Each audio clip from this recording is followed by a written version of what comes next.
Yeah, so I guess we're gonna live stream this. What we're yeah, so okay, so we're doing an empirical experiment,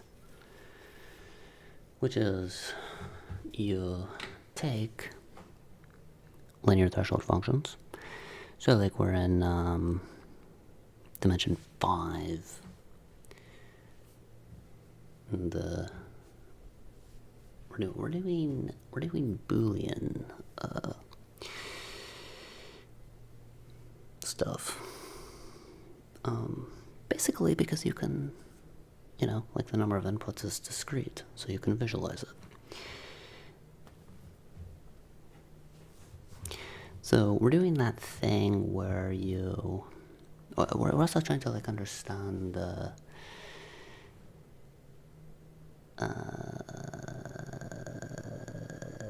like the types of functions that very small circuits can represent. And we're taking a very competent, anyway, no, I'm in. So anyway, these are linear threshold. These are all the linear threshold functions in 5 dimensions. The columns are if the representation of the LTF is canonical, by which we mean you have zero bias, and the weights are in sorted order, and also they are all positive sign. And so then what we're doing is we're saying I'm going to set up a circuit model that's, like, kind of like a multi-layer perceptron. And so like we have a hidden layer, and it receives inputs from the previous layer, and like in an MLP, each unit has weights associated with it, and that's what we're doing, except we're just using these like the explicit function table instead of the weight representation. And then what we're okay, so I've already written like some code. So this here represents like a multi-layer perceptron style circuit, where the first 5 columns are the functions that are the first hidden layer, and then the next column is the parameter function, like it's the weights for the output unit. And the last column is the function being computed at the output. And, right, I mean, like, that makes sense. And so we're trying to determine if the circuit function can ever be different from, like, the functions that we're assigning to the units. And so I mean, like, in particular, if it can ever be different from one of these 7 functions. And we're investigating that empirically. There's quite possibly like an easy kind of argument, but I guess we're going on the principle that it's like you investigate it statistically, and then if then you don't have to spend time trying to like produce an argument or whatever. Yeah. that's what we're doing. Now, we're running into the problem where it's, for some reason, it's making this huge, and it doesn't fit.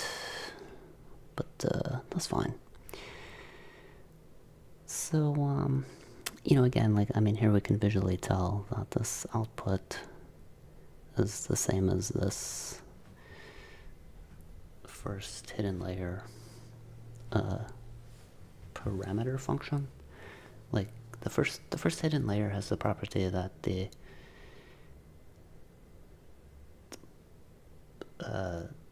parameterized function, is equivalent to the activation function.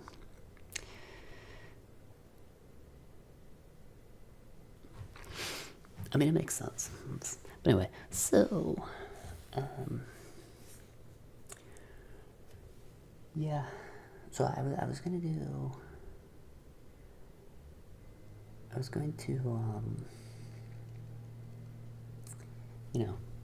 construct a lot of circuits. I was going to sample a lot of these circuits and check, because, it might be like one, there's like one in a million. Actually, we can count the number of assignments, because we're in 5 dimensions. There are 7 possible functions. So,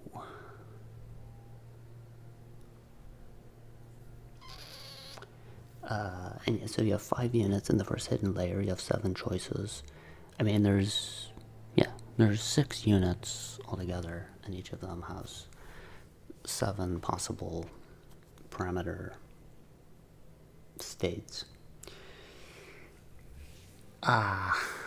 So that's 7 power 6, isn't it? Yeah, I don't know what that is. I guess that's pretty big, actually. Huh. Well, no, I have no idea what that is. I could use a computer. It doesn't matter, I'm just gonna do it randomly. Just for culture, we'll figure out what it is. 7 power 6. Oh yeah, that's not that big. That is not that big, dude.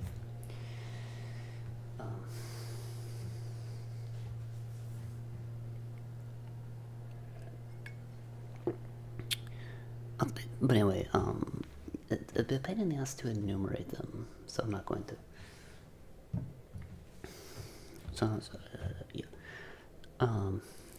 Yeah. Okay, so anyway, we'll get rid of that. And we're just gonna do like a bunch of samples.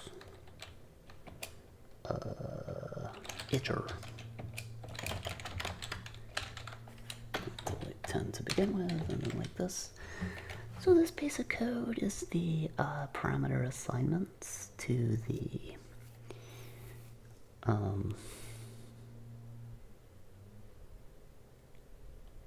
hidden layer units, and then the parameter assignment to the output unit, and then we actually compute the activations. And yeah, it's not worth explaining. You just, like each hidden layer, you interpret as a decimal. You don't have to interpret it as a decimal, but we convert it into a decimal and then we index into the parameter function. It doesn't really matter. So that's just how you would naturally compute this stuff. Okay, so what we need is a set to figure out what are all the functions we are computing. Luckily, I already have all of that. Because I needed to generate the LTFs in the first place. because we generate them by like random sampling or whatever. Not really sure what you would call it. You generate random ones and then you put them all in a set. And you know, keep the uniques. Not sure that has a term.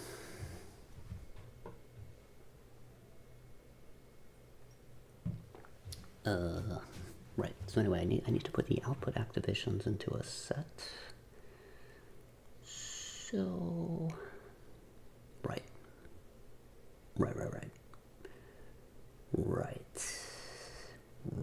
Okay.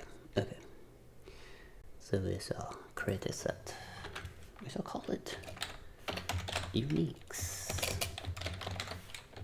And then we'll say uniques dot add the serialize, because you can't directly put in a numpy array, as far as I know.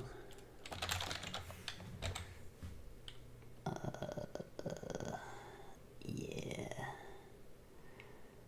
Right, so let's see if that works. Well, it did something.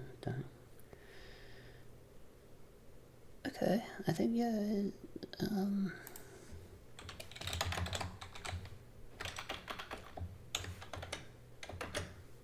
6. That's weird. Oh, well, I'm only doing 10. Okay. 7. Yeah, okay, so I'm gonna take that as, right, I mean, we're using these 7 functions. And,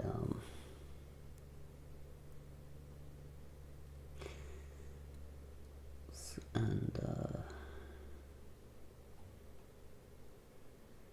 it's saying that you can't actually, there's no way to combine them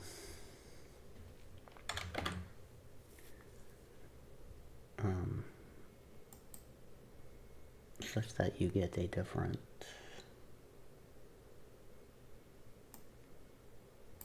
function.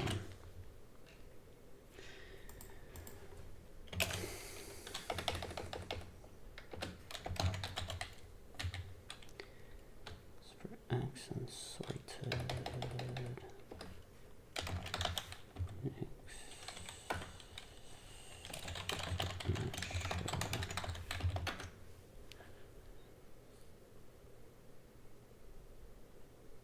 Yeah. It's just giving us what we started with.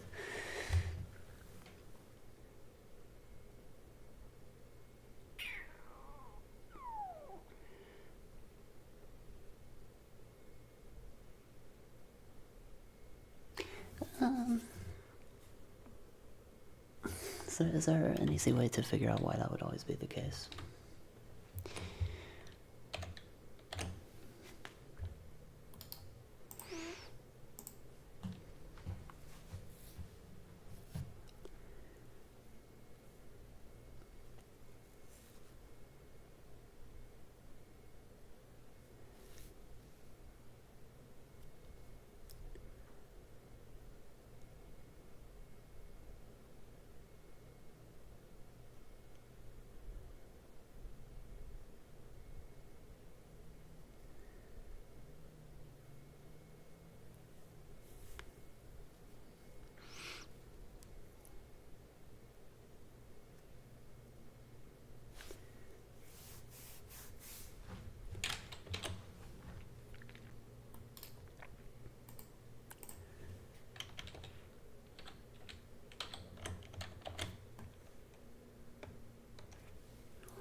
So if we fix the alpha unit to majority,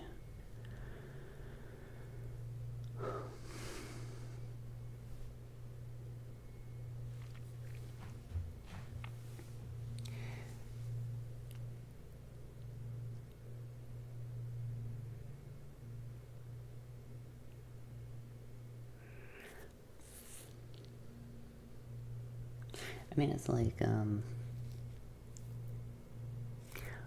obviously, like, on all of these rows,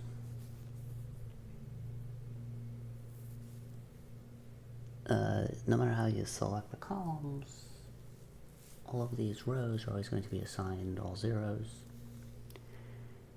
And no matter what output you assign to the output, all zeros is 0.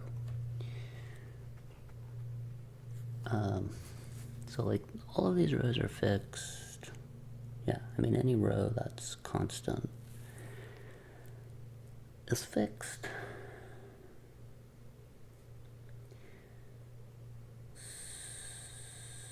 So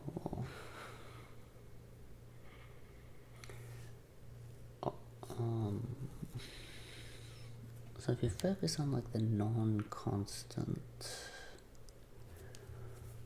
rows, you know, I mean, there's like 1, 2, 3, 4, 5, 6. And 2 power 6, I think it's like 64. So, you know, we're only producing 7 out of like 64 possible.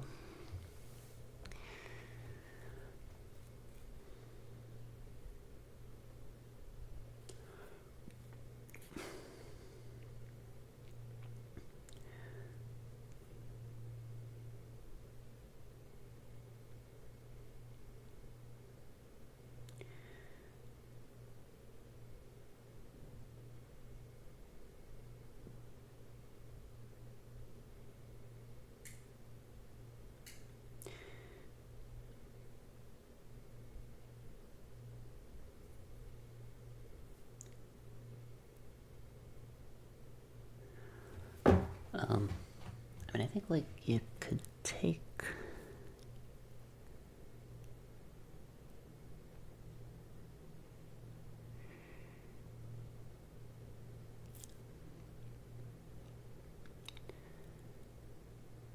I mean, I feel like you could ask like, what if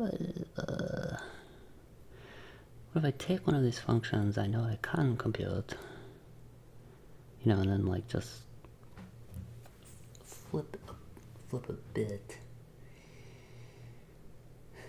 and then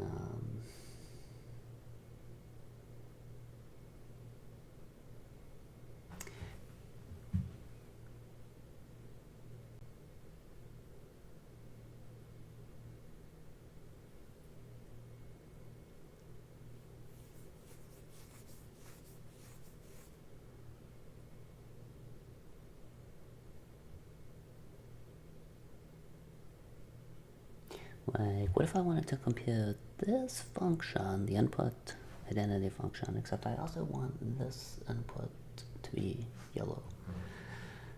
And possibly the corresponding, I mean, like, yeah. Yeah, so it's like, how would I arrange the hidden layer?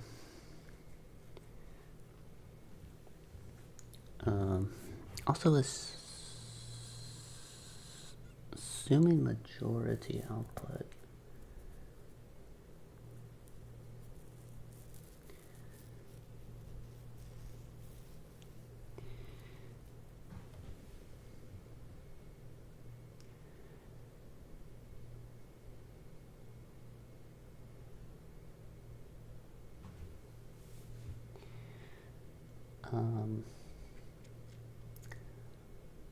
Okay, so like we want, alright, so like we want this column, I want it to be yellow here.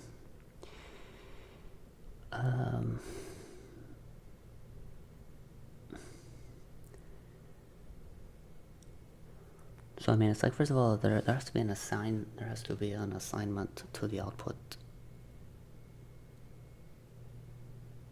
unit that has a yellow there, because you're always indexing, right? You're using like the row activations as an index, like, yeah, as an index into the output parameter function. So if you want a yellow here, then your output unit has to be one of these two guys.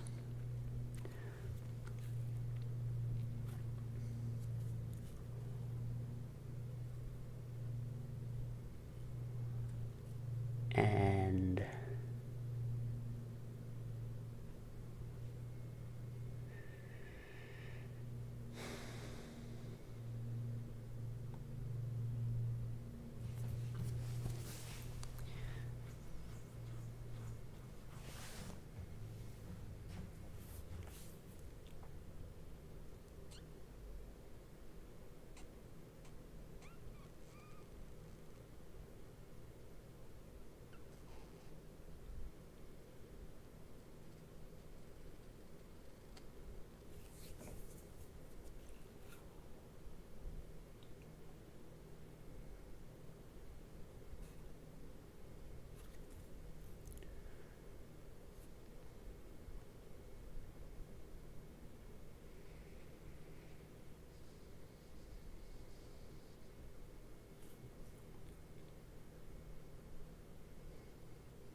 yeah, I'm not sure that has like a easy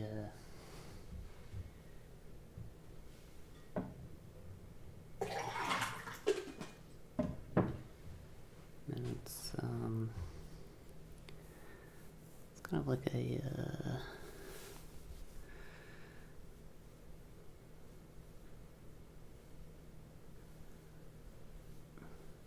yeah, it's like a crazy it's like a discrete search thingy. So I think instead of doing that, we'll test it for higher dimensions.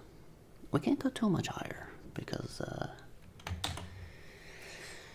combinatorial explosion. But we can go a little higher. Yeah, let's go to 7.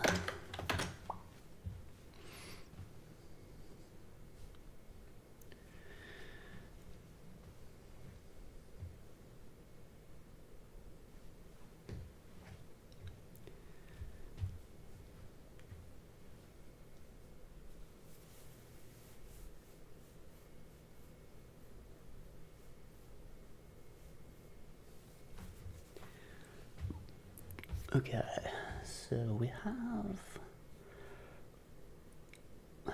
135. I'm gonna run that one more time, just to see if we get 135 again.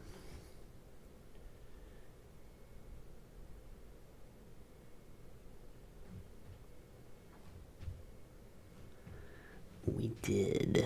Okay, so presumably there's 135 possible functions, and so we're going to create a bunch of circuits. I don't think I have to change anything.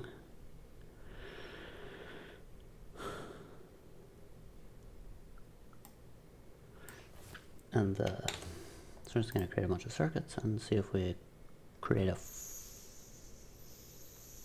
function that is not one of these.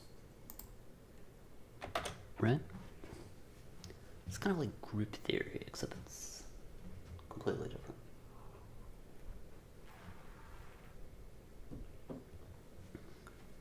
$131. Interesting.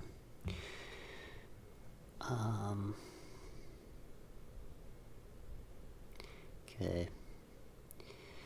Now we also need to make sure that all of the 131 are contained in the set of linears. It's contained in this set. And, okay.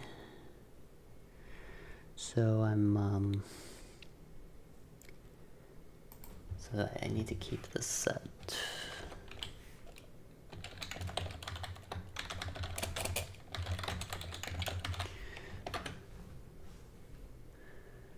And then I need to, how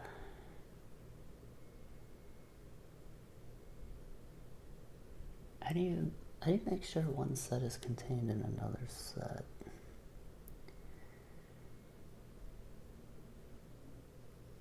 Oh no.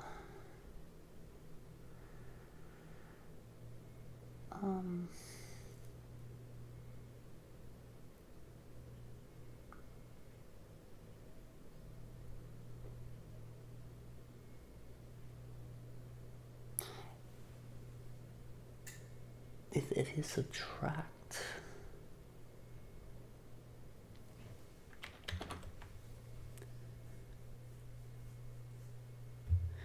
if I subtract, if I just, if I say, I mean, like if you, actually, if you do the intersection and it's equal to the size, then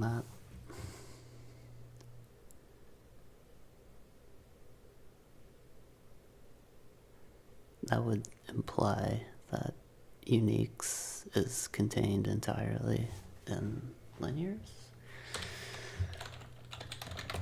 Maybe? I don't know. Yeah, well actually, let me just do it there. Okay, so if you do like uniques minus linear set. Okay, so that gives empty set. Right. So right. So that means uniques. Right. Okay. Yeah. Yeah. If you subtract linears out of uniques, then uniques is empty set. So that means that uniques is contained entirely in. Means uniques is a proper subset. Or I don't know. It's contained entirely in linears.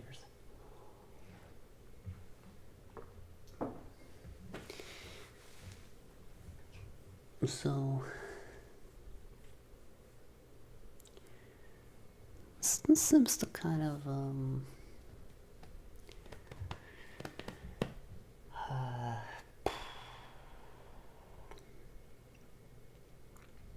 right. I mean, like what it's saying is, let's do one more dimension.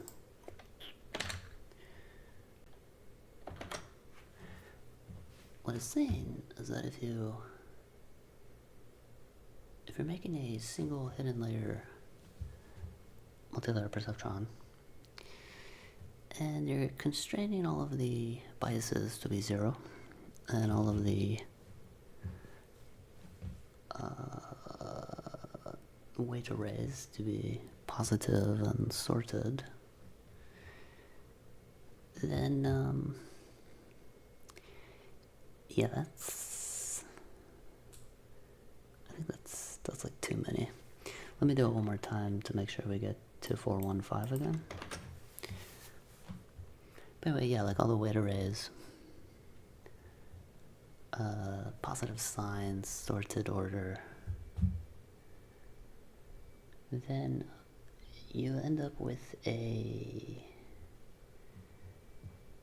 function that could actually be implemented with a single unit.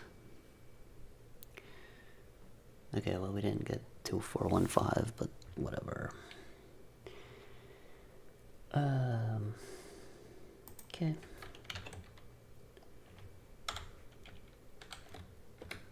Let's do this.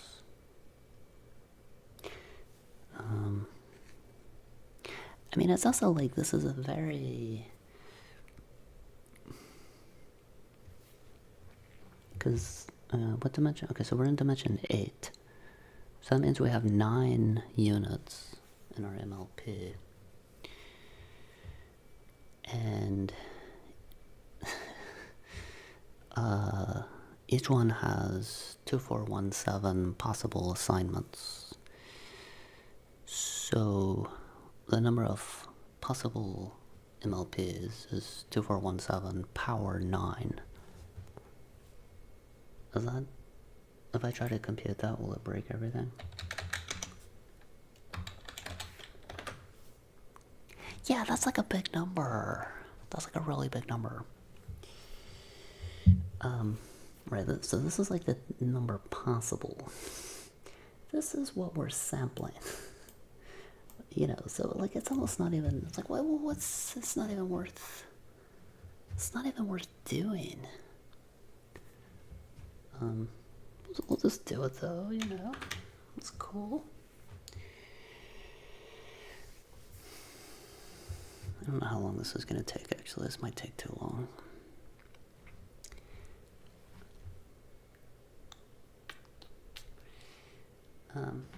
Yeah, I mean, I don't really see why. I mean, it seems like there's probably a pretty easy explanation for why that would be the case.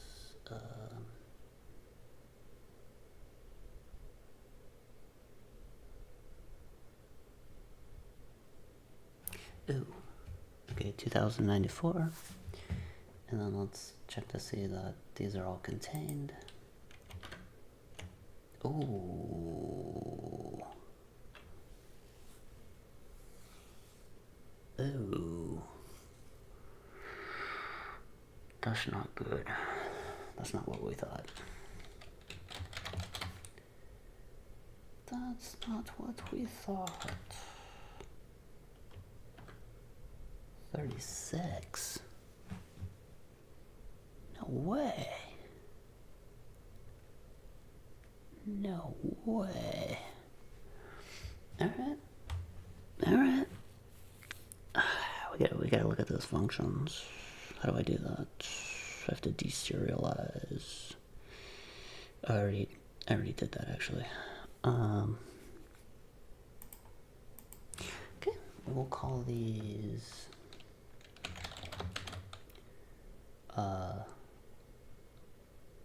not in linears. And so yeah, we just need this.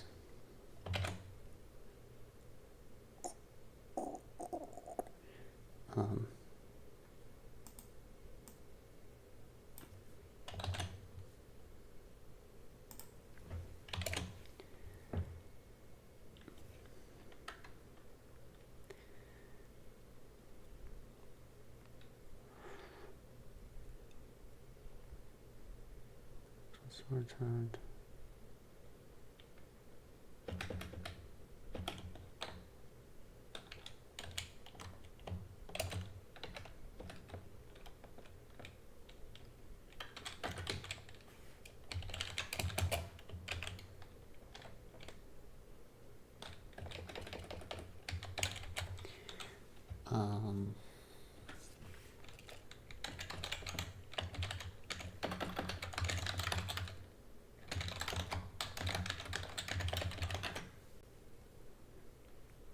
Ooh. Oh, dang.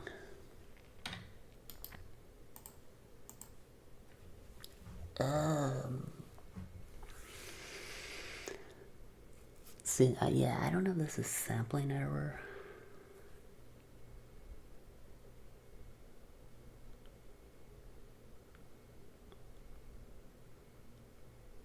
Because, I mean, they look They look like they're probably linear. I'm thinking this is sampling error. Let's sample some more.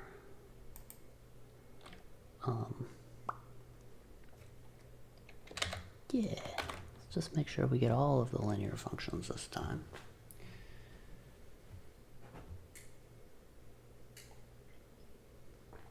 I think like if you're, cause we're sampling linear functions this way. And yeah, I think that induces like a pretty non-uniform distribution on the possible linear functions.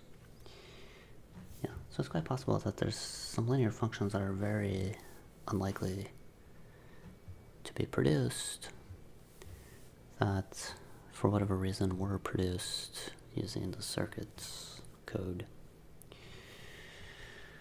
We'll just say that's probably what's happening.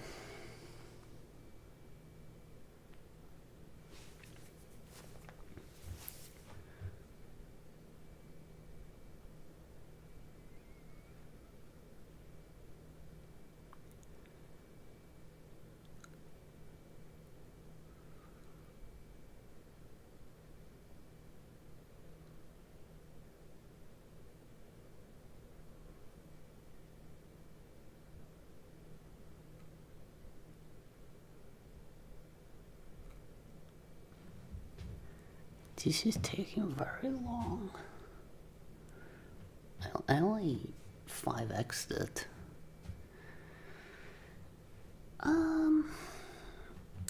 Yeah, but I mean, like, if it took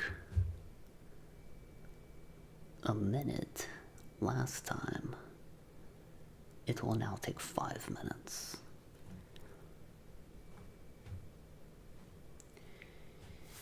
Yeah, it seems like you should be able to, like, parallelize this.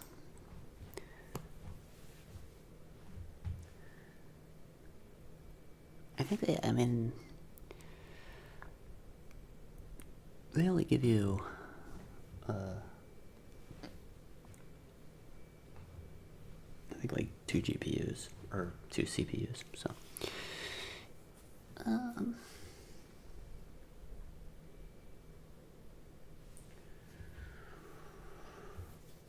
Oh, dang, it's done. Alright.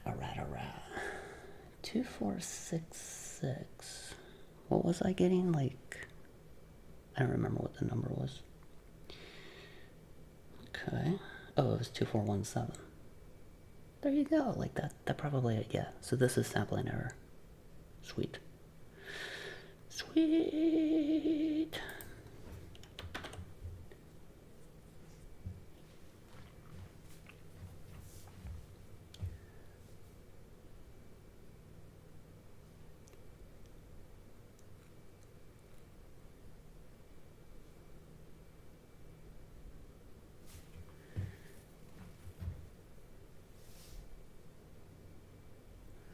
There's probably, there's probably a pretty basic argument that,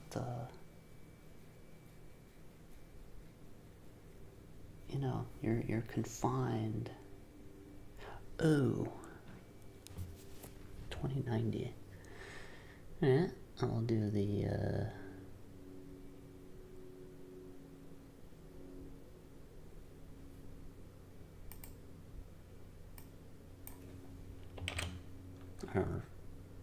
yeah, whatever, just run that. Okay, so this time we only got 4. And yeah, okay, so that's sampling error.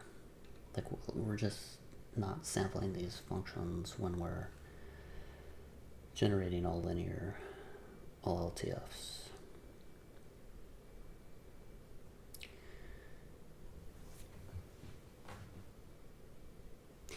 So yeah, I'm gonna see. I'm gonna see if I can.